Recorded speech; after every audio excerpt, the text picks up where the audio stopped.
네, 안녕하십니까, 광닭입니다. 자, 제법 가을 느낌이 물씬 나는 8월 중순의 어느 날입니다. 이것도 일종의 기상이변인 것 같아요. 다른 때라면 폭염이 아주 기승을 부리고 있을 시기입니다. 그런데 벌써 이렇게 서늘한 바람이 아침 저녁으로 불고 제법 가을 느낌이 나고 또 비도 자주 내리는 게 영락없는 가을 날씨입니다. 이런 날씨는 고구마 재배에 도움이 되는 걸까요? 아니면 좀 손해가 되는 걸까요?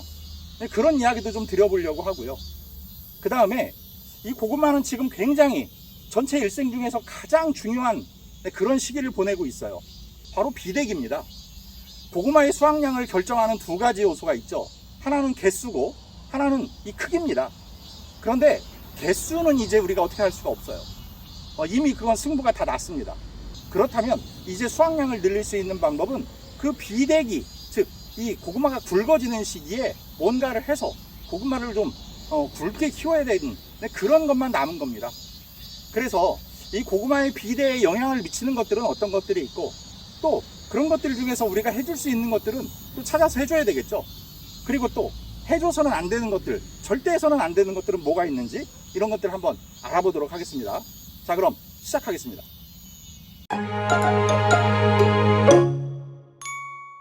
고구마의 비대에 가장 큰 영향을 주는 건 우선 날씨예요. 비가 될 수도 있고요, 기온이 될 수도 있고요. 여러 가지 그런 기후가 고구마의 비대에 아주 중요한 영향을 미칩니다. 그런데요, 지금 날씨가 이상합니다. 8월 중순인데 다른 때 같으면 막 폭염에 한참 더위에 지금 시달려야 될 그런 시기인데 다른 지역은 어떤지 모르겠습니다만 제가 있는 지역으로는 아침 저녁으로 서늘한 바람도 불고요. 그 다음에 한낮에도 해가 잘 안 뜹니다. 흐린 날이 굉장히 많아요. 최근에 며칠간은 비가 또 엄청 왔습니다. 자, 이렇다 보니까 이런 날씨가 과연 고구마에 도움이 되겠느냐 아니냐를 좀 먼저 판단해 봐야 돼요. 그런데 별로 도움이 되지 않습니다. 왜냐하면 이제 비대가 시작되는 시기인데 이렇게 흐린 날이 계속된다? 광합성의 부족으로 이어집니다. 그러면 그 광합성을 통해서 양분의 저장과 이동, 축적을 시켜야 되는 이 고구마가 그 기능을 제대로 수행하지를 못해요. 그러니까 비대에 절대로 도움이 되지 않습니다. 게다가 요즘 이렇게 자주 내리고 많이 내리는 이런 폭우성 이런 비는요, 도움이 되지 않습니다. 고구마의 비대기에 비가 많이 오잖아요. 그러면 고구마가 길쭉해지고요, 맛도 없어지고요, 저장성도 떨어집니다. 그런데 이런 건 사실 우리가 인위적으로 어떻게 할 수가 없죠. 그나마 해줄 수 있는 건 뭐냐면요, 배수로 관리를 좀 잘해서 물고임이 없고 물이 잘 빠지도록 해주셔야 그나마 이 토양 환경이 너무 과습해지지 않을 수 있거든요. 그러니까 그런 노력이라도 좀 해주시고, 또 하나 풀 관리, 제초 관리를 한 2번 정도 해준 고구마 밭과 그렇지 않은 고구마 밭의 수확량의 차이가 꽤 크다라는 걸 제가 말씀드린 적이 있어요. 그건 단순히 풀을 제거해서가 아니라 땅을 긁어줌으로써 공기가 땅속으로 이렇게 유입되는 것을 도와줬기 때문입니다. 고구마의 비대에 영향을 주는 딱 마지막 남은 한 가지, 그게 바로 가리 성분이에요. 가리 성분이라는 건 칼리라고도 하고 칼륨 성분을 얘기하는 거죠.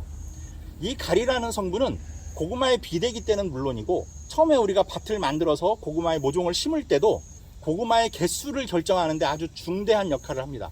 아니요, 결정적인 역할을 한다고 봐야 돼요. 질소 성분과 가리 성분이 있을 때 이 질소 성분은 고구마의 뿌리를 굳게 만들어요. 그래서 고구마가 생기지 않는 뿌리로 변화됩니다. 그런데 이 가리 성분이 많으면 그 질소 성분을 그 역할을 못하게 만들어요. 그래서 고구마가 많이 달리게 되는 거예요. 그런데 이 가리 성분이 없으면 질소가 자기 하고 싶은 대로 다 합니다. 그래서 고구마의 뿌리에 고구마가 하나도 안 달리는 거예요. 그래서 줄기는 막 무성해요. 질소가 많으니까 줄기는 무성합니다. 그러니까 나중에 캐보면 고구마는 하나도 없는 거예요. 그래서 제가 고구마한테 배신을 당한다, 뒤통수를 맞는다, 이런 표현을 제가 종종 쓰죠. 그게 바로 그런 경우입니다. 자, 그 다음에 이 비대기에 때는 이 가리 성분이 또 어떤 역할을 하냐면 이 고구마의 비대에 결정적인 역할을 합니다. 그래서 초반에 그렇게 질소 성분이 많이 들어가서 고구마가 아예 안 생긴 경우가 아니라면, 고구마가 생겼다면 이 가리 성분의 도움을 받아서 비대에 결정적인 도움을 받는 거예요. 자, 그렇기 때문에 이 고구마에 지금 현재 가리 성분의 시비가 아주 중요합니다. 그런데요, 가리 성분만 뿌려주는 건 없어요. 거기에 뭔가가 이렇게 붙어 있습니다. 그게 뭐냐? 보통 염화가리, 인산가리, 황산가리 이런 세 가지 정도가 있는데요. 염화가리는 고구마가 별로 좋아하지 않아요. 그러니까 빼겠습니다. 인산가리 아니면 황산가리인데, 인산가리는 보통 이 순이 무성해지는 걸 막기 위해서 우리가 억제를 위해서 인산가리를 사용했어요. 그런데 이제 비대기에 접어들게 되면 인산가리는 이제 그만 사용하시고 황산가리를 사용하셔야 돼요. 그러면 이 황이라는 성분과 가리라는 성분이 각각 자기 일을 합니다. 가리는 아까 말씀드린 대로 비대에 관여를 하고요. 이 황이라는 성분이 고구마를 맛있게 만들어줘요. 그리고 빛깔도 아주 곱게 만들어줍니다.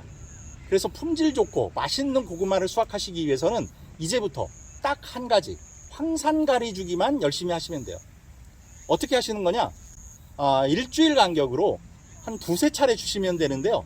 8월 이 무렵부터 시작을 해서 9월경까지만 이 황산가리를 시비해 주시면 돼요. 그리고 그 이후에는 이제 숙성기에 접어들기 때문에 황산가리는 따로 뿌려주실 필요는 없습니다. 그리고 황산가리를 뿌려주실 때 제가 조심하셔야 될 거 몇 가지만 좀 짚어드릴게요. 우선 잎 뒷면에 고루 닿게 골고루 뿌려주셔야 된다는 거 하나가 있었고요. 다음 두 번째는 아침, 한낮, 초저녁 언제 뿌리는 게 이 황산가리의 효과를 가장 높이는 방법일까요? 바로 초저녁에 뿌리는 겁니다. 그래야 그 영양분이 흡수가 되는데 훨씬 용이해집니다.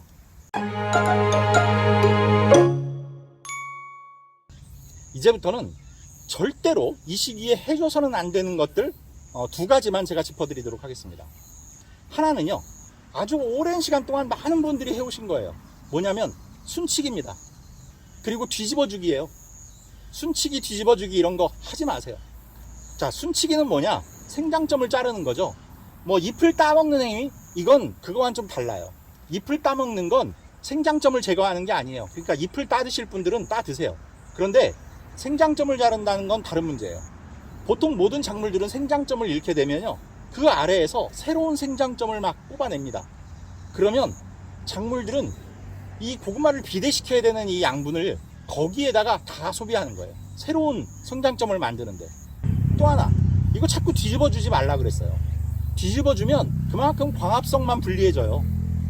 스스로 에너지만 많이 소비되는 거예요. 한마디로 이거 고구마에 자꾸 손대서 뒤적거리지 마세요. 그게 첫 번째 주의사항입니다. 다음 두 번째는요, 이 비대기에 도달한 고구마는 이파리의 색깔이 이제 좀 연해져요. 그러다가 뒤로 갈수록 이제 누렇게 변해가죠. 왜냐하면 그동안 이제 광합성을 통해서 양분을 잎과 줄기에다가 비축을 했던 고구마들이 그 양분을 이제 밑으로 내리는 겁니다. 그래야 고구마가 굵어지죠. 그런데 그 양분이 이제 밑으로 내려가게 되니까 이파리가 영 힘도 없어 보이고 좀 누렇게 변해가는 느낌이 들어요. 그러니까 이거 영 세력이 좀 약하다, 영양이 부족한가 보다 라고 생각해서 여기에다가 막 질소지를 뿌려주시는 분이 계시다거나 퇴비를 뿌려주신다거나 유박을 주신다거나 막 비료를 뿌려주시는 분들 계세요. 안 됩니다. 그런 질소의 성분은 이 고구마의 비대기에 아무런 도움도 되지 않아요. 오히려 순만 무성해져서 오히려 안 좋은 결과를 맞게 됩니다. 잎은 초록초록하고 막 줄기가 무성해서 기대가 컸는데 나중에 뽑아보니까 아무것도 없는 거예요. 자, 그래서 질소의 사용 이제부터는 절대로 하시면 안 됩니다. 자, 그러면 이제 결론이 나왔습니다. 꼭 해줘야 될 거 뭐라 그랬죠? 바로 황산가리의 사용. 해주지 말아야 될 거 두 가지. 뒤적거리지 마라, 순치기 하지 마라. 그 다음에 또 한 가지, 질소의 사용 절대로 하지 마시라. 이렇게 좀 당부를 드리도록 하겠습니다. 자, 이제 뭐 길면 한 달 반, 두 달, 아니면 한 달 정도밖에 안 남았습니다. 그 정도 기간 동안 해줘야 될 거 하시고 해주지 말아야 될 거 안 하시면 그렇게 뒤통수 맞는 일 생기지 않습니다. 물론 초반에 밥 만들기 잘못하셔서 고구마가 안 생긴 경우라면 어쩔 수 없어요. 분명히 광다이가 시키는 대로 인산가리, 황산가리 다 뿌려줬는데 나는 왜 고구마가 없냐 라고 항의하실까봐 제가 미리 말씀드리는 거예요. 그 고구마의 형성을 담당하는 그 시기, 고구마의 모종을 심고 1, 2주, 그리고 그 전에 밭을 준비할 때, 그 시기에 밭 만드는 과정을 제가 영상을 준비를 못했어요, 올해. 그래서 내년부터는 그때부터 영상을 좀 제가 올려드릴 테니까 그 내용 잘 따라오시면 됩니다. 그래서 밥 만들기에 실패하면 고구마 안 달린다, 이렇게 말씀드리는 거예요. 하지만 어떻게 해서 고구마가 달렸다면 오늘 말씀드린 내용으로 비대라도 시켜야 된다, 이런 말씀을 드리고 있는 겁니다. 자, 앞으로 남은 기간 동안 이렇게 해야 될 것과 하지 말아야 될 것 충실히 잘 하시고 또 하지 마시고 해서 실한 고구마 수확하시길 당부드리도록 하겠습니다. 자, 풍성한 수확 응원하겠고요. 구독, 좋아요, 알림 설정 부탁드리면서 인사드리겠습니다. 감사합니다.